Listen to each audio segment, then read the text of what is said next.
So pinag-utos nga ng WBA na maglalaban itong si Morjon Akhmadaliev kontra dito kay Kevin Gonzalez. Dito nga sa Super Bantamweight Title Eliminator.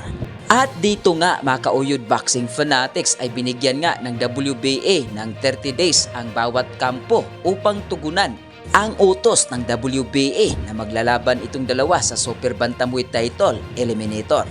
At naglabas rin ng bagong update itong WBA dito nga sa Super Bantamweight Title mga kauyod boxing fanatics na alam nga natin na pinaghaharian ito ng ating pambato na si Marlon Tapales at ginawa ngang number 1 contender itong si Morjon Akhmadaliev.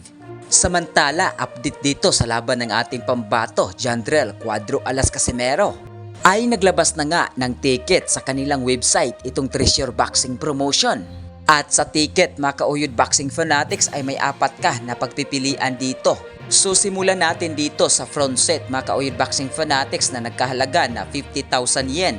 Na kung sa piso ay nagkakahalaga ito ng 19,000 pesos. At meron rin ditong 30,000 yen, 10,000 yen at sa box set mga kauyod boxing fanatics ay nagkahalaga po ng 6,000 yen.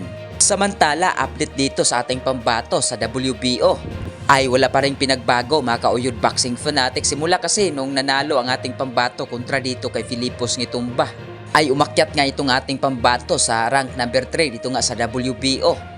Ngunit panigurado mga kauyod boxing fanatics kung manalo ang ating pambato kontra dito kay Yukinori Uguni ng Japan ngayong buwan ng Oktubre ay aasahan natin mga kauyod boxing fanatics dahil kung hindi man ito ilagay sa number 1 contender dito kay Naoya Inoue ay magiging number 2 na ito sa ranking dito nga sa WBO.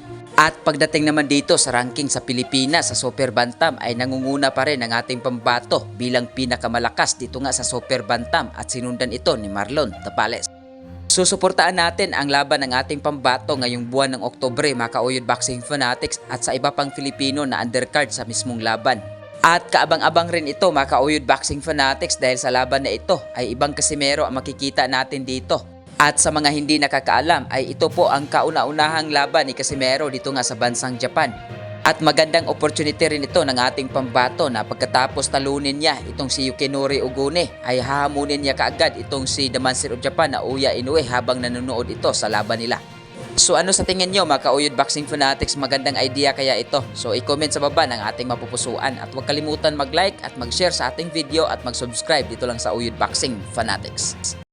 Yo! Cuadro Alas 3-time world champion ng angas ng Pinas, Batang Ormoc, Jandrel Casimero. Guys, kung bago lang kayo sa YouTube channel na to, Uyod Boxing Fanatics, so ano pa hinintay nyo? Mag-subscribe na! Let's go!